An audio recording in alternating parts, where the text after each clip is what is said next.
Buenas tardes. En esta comunicación vamos a presentar un extracto de la investigación que estoy realizando para mi tesis doctoral.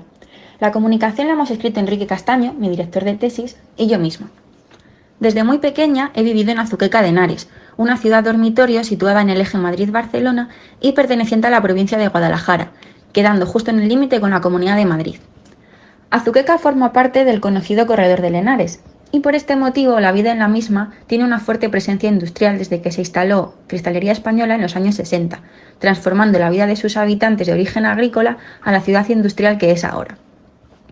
El paso de los años no ha afectado por igual a todas las zonas, y por este motivo queremos analizar en esta comunicación las transformaciones que han sufrido las zonas residenciales construidas a raíz de la implantación del complejo fabril. Aunque la factoría continúa en activo, no sucede lo mismo con los barrios residenciales y las infraestructuras que se construyeron para los empleados a fin de subsanar las carencias que tenía el municipio en la época. Con esta imagen me gustaría destacar la ubicación estratégica con la que siempre ha contado Azuqueca de Henares, no solo por las vías de comunicación, sino por encontrarse dentro de la Vega del Henares, que es lo que le ha proporcionado su carácter agrícola tan marcado y la posibilidad de alcanzar el grado actual de desarrollo industrial por formar parte del Corredor del Henares.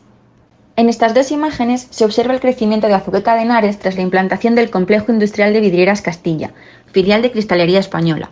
La primera es del año 1957 y únicamente aparece el casco antiguo rodeado de fincas agrícolas y campos de cultivo. En la segunda, de 1983, ya se observa la factoría en su emplazamiento actual y el crecimiento urbano que supuso la implantación de esta al generar nuevos puestos de trabajo, un notable aumento en la población y la necesidad de realojar a estos nuevos empleados, pasando de contar con 400 viviendas en el año 1960 a casi 3.000 en 1975. Es innegable que formar parte del Corredor del Henares ha sido para Azuqueca un factor decisivo y que su polígono industrial surgió sin duda como respuesta a la creciente demanda de suelo industrial en los núcleos del corredor. Además, contaba con una importante infraestructura de transporte, poca distancia a Madrid, suelo más barato que otras localidades cercanas como Alcalá de Henares y se encontraba fuera del ámbito de las ordenanzas de planeamiento y localización industrial de la Comunidad de Madrid. Pero no es solo esto, sino que además Azuqueca no contaba con ningún plan regulador y por tanto las industrias tenían total libertad en sus decisiones. La implantación de Cristalería Española exigió no solo la construcción de la factoría como tal, sino también realojar a los nuevos trabajadores y a sus respectivas familias.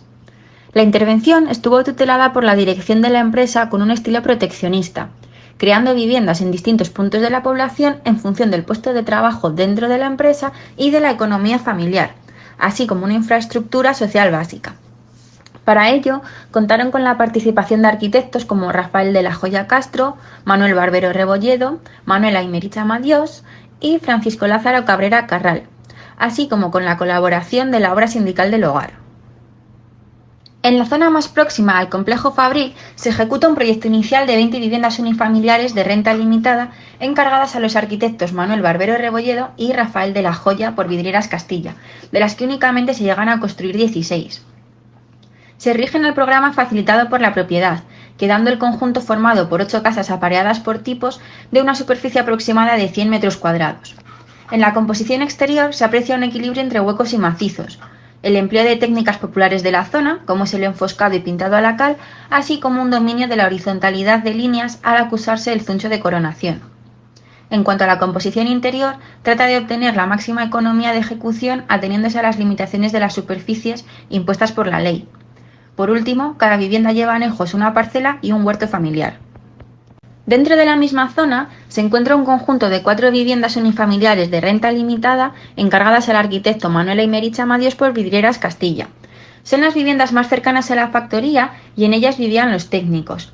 Se respeta el programa propuesto por la propiedad, que incluye zona de servicio.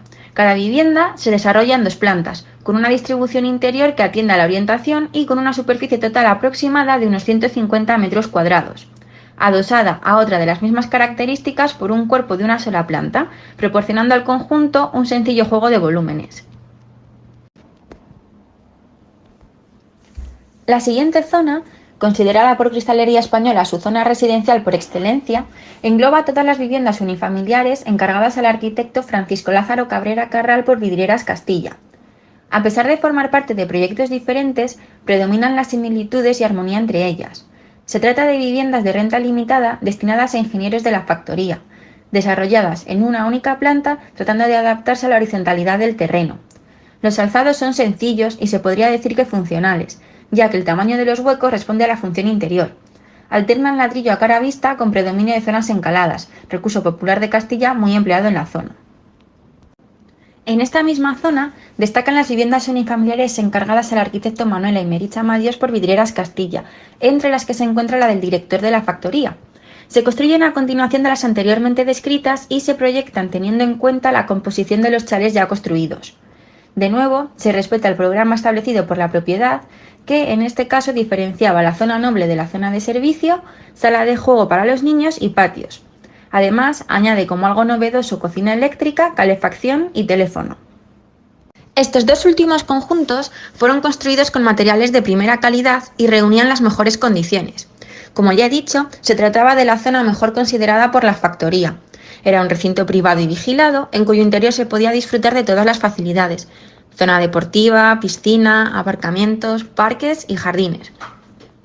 Pero se trataba de viviendas en régimen de alquiler y vinculadas al puesto de trabajo.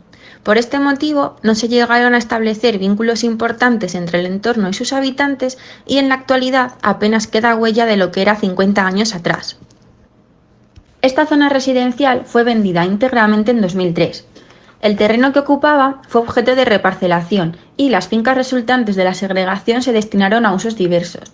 La mayoría de los chalés han sido derribados, siendo los restantes, junto con los terrenos destinados a viales, zona verde y equipamiento dotacional, cedidos al ayuntamiento de la localidad.